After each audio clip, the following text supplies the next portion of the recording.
कि छोड़ी के हमके तू नौकरी करेला केतना रुपया तू पावेला।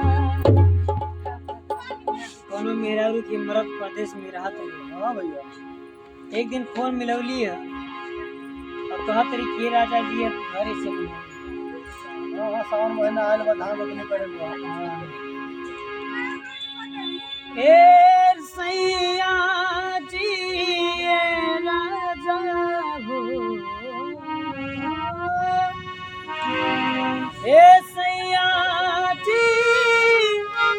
ए राजा हो याद तुम्हारी बढ़िया छोड़ी के हमके नौकरी करेला छोड़ी के हमके नौकरी करेला केतना रुपया तू पावेला। ए सैया जी ए राजा हो ए सैया जी ए राजा हो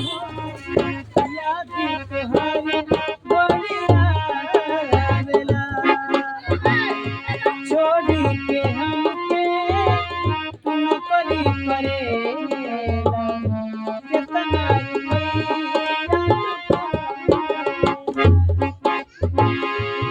और बहुत क्या करी भैया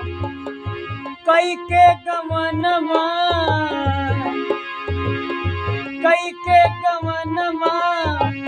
भवन से परैला हम बिरहीने आके बिरहीन बनैला कई के गमनमा भवन से परैला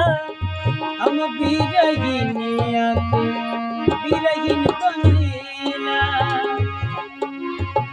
कि जैसे के चला बिना